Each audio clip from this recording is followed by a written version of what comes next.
Bismillahirrahmanirrahim. Assalamualaikum warahmatullahi wabarakatuh. Perkenalkan nama saya Muhammad Sulis, NIM T 2019-12-02. Di sini saya akan menjelaskan proposal penelitian tindakan kelas yang sudah saya buat dengan judul Upaya Meningkatkan Minat Belajar Siswa Melalui Metode Mind Mapping pada Mata Pelajaran Sejarah Kebudayaan Islam kelas 12 Agama 3 Madrasah Aliyah Negeri Bondowoso tahun pelajaran 2021-2022. Ya, proposal ini disusun untuk memenuhi tugas mata kuliah penelitian tindakan kelas yang diampu oleh dosen Ahmad Diyaul Haq, MPD.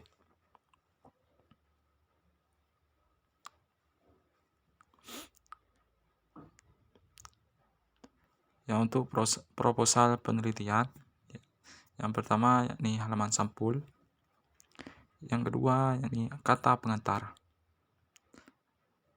yang ketiga ialah daftar isi. Di daftar isi mencakup semua keseluruhan yang ada dalam proposal penelitian tindakan kelas. Oke, langsung saja pada bab 1, pendahuluan. Di sini ada judul, yakni judul PTK yang sudah kita buat. Sudah tertera juga di halaman sampul. Latar belakang. Mengapa latar belakang ini isinya ialah mengapa Anda melakukan penelitian tersebut. Ya. Jadi sebab akibatnya itu apa? Itu yang ketiga yakni permasalahan. Permasalahan ya. Yang pertama yakni identifikasi masalah. Saya mengidentifikasi permasalahan yang ada di Madrasah Aliyah Negeri Bondowoso. Tentunya pada mata pelajaran sejarah kebudayaan Islam, yakni ada kemampuan berpikir kritis dalam pembelajaran SKI masih kurang. Siswa ketika diberi pertanyaan memilih diam saja, memiliki kesulitan untuk melakukan tanya jawab dalam pertanyaan. Siswa masih terbiasa mengobrol. Siswa belum bisa untuk memutuskan dan kurangnya mencermati dalam dan menafsirkan pada diri siswa. Untuk yang kedua, ini ada rumusan masalah. Dan cara yang selanjutnya, cara pemecahan masalah. Nah, guru harus menggunakan metode yang sangat tepat dalam melaksanakan pembelajaran untuk memecahkan masalah-masalah yang ada dalam pembelajaran tersebut. Yakni untuk yang selanjutnya yakni tujuan penelitian.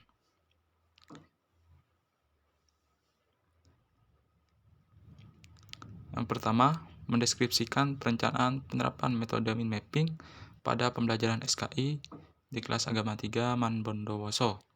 Yang kedua, mengidentifikasi pelaksanaan penerapan metode mind mapping pada pembelajaran SKI di kelas agama 3 Man Bondowoso, dan seterusnya. Poin F yakni manfaat penelitian. Di sini ada manfaat dari segi teori dan manfaat dari segi praktik. Untuk yang selanjutnya, poin G yakni definisi istilah. Nah, dalam definisi istilah ini, peneliti menjelaskan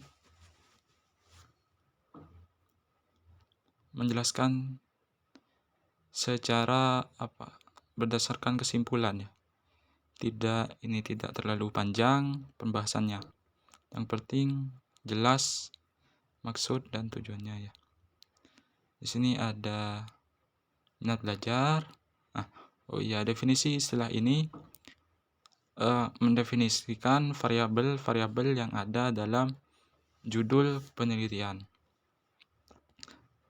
Kan yang ada variabel-variabel yang ada dalam judul penelitian saya ialah minat belajar, metode mind mapping, dan sejarah kebudayaan Islam. Nah, ini dijelaskan secara singkat terlebih dahulu ya, dalam definisi istilah. Oke, langsung saja pada bab 2, kajian pustaka. Di sini poin A, yakni kajian terdahulu. Kajian terdahulu ini berisi hasil-hasil penelitian yang hampir sama dengan penelitian yang kita buat. Diharapkan menjadi tolak ukur, acuan, dan contoh ya bagi kita sendiri. Poin B, yakni kajian teori. Nah, dalam kajian teori ini kita menjelaskan variabel-variabel dengan cukup rinci ya. Di sini ada minat belajar tadi. Di sini ada pengertiannya, cara memanggilkan minat belajar anak, faktor yang mempengaruhi minat belajar, dan di sini juga ada metode mind mapping. Ada pengertian dan juga manfaat serta implementasinya dalam pembelajaran. Dan poin sejarah kebudayaan Islam juga ada di sini.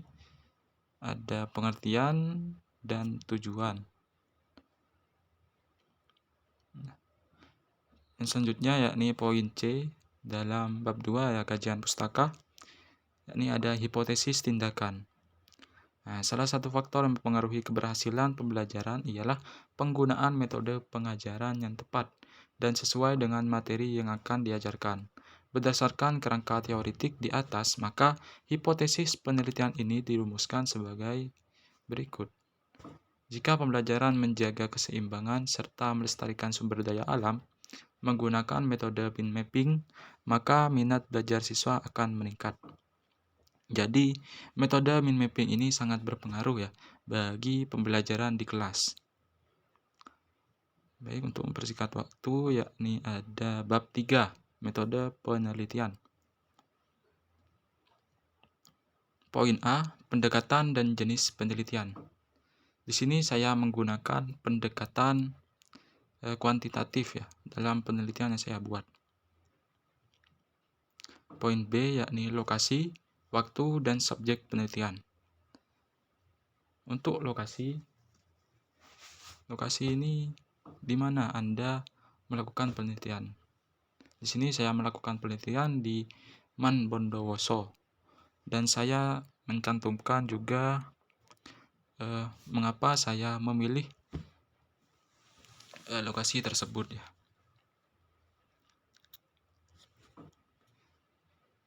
Waktu penelitian akan dilakukan dalam kurun waktu 3 bulan, dimulai bulan Desember 2021 sampai bulan Februari 2022.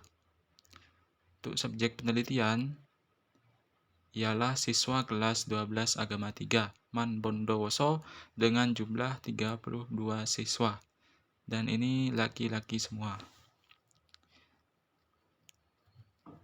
Poin C, yakni prosedur penelitian. Prosedur PTK yang berbentuk siklus dan spiral yang saya buat sebagai prosedur penelitian saya. Penelitian juga akan dilaksanakan dalam 2 siklus, yang setiap siklusnya terdiri atas 4 tindakan. Desain PTK penelitian yang saya gunakan ialah desain model Kemis dan MC Lagarde. Sudah saya buat tabel di sana ya, biar lebih jelas. Nah, oke. Langsung saja pada poin D, pelaksanaan siklus penelitian. Nah, di sini Siklus pertama ada perencanaan, pelaksanaan, pengamatan atau observasi, dan refleksi. Juga siklus 2 seperti itu ya. Oke, untuk poin E, teknik pengumpulan data. Dalam penelitian ini, teknik pengumpulan data yang saya gunakan ialah yang pertama observasi. Nah, dalam penelitian ini, peneliti menggunakan observasi tidak terstruktur ya. Observasi tidak terstruktur ialah observasi yang tidak dipersiapkan secara sistematis tentang apa yang akan diobservasikan. Untuk yang kedua, saya menggunakan teknik pengumpulan data dengan wawancara dan juga dengan menggunakan tes formal. Tes formal ini dapat dikatakan sebagai indirect assessment.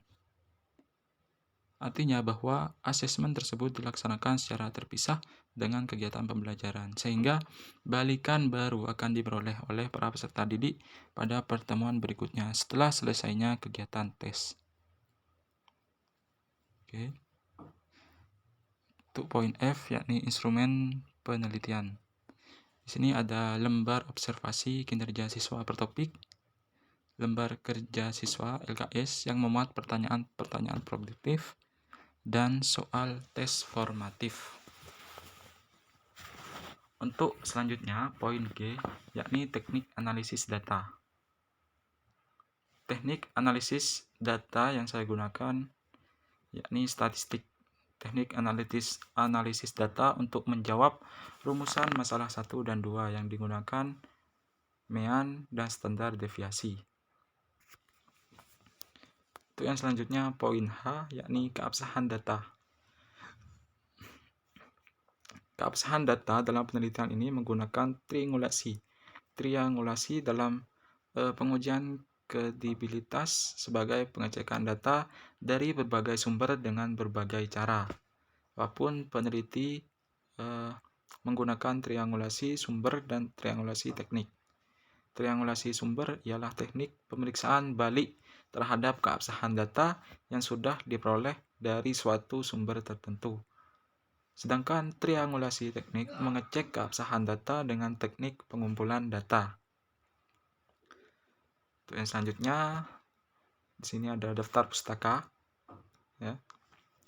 Ada daftar pustaka. Lalu di sini ada lampiran. Saya di sini melampirkan percakapan saya dengan Ustadz Ahmad Fauzi selaku guru, mata pelajaran sejarah kebudayaan Islam di Madrasah Aliyah Negeri Bondowoso.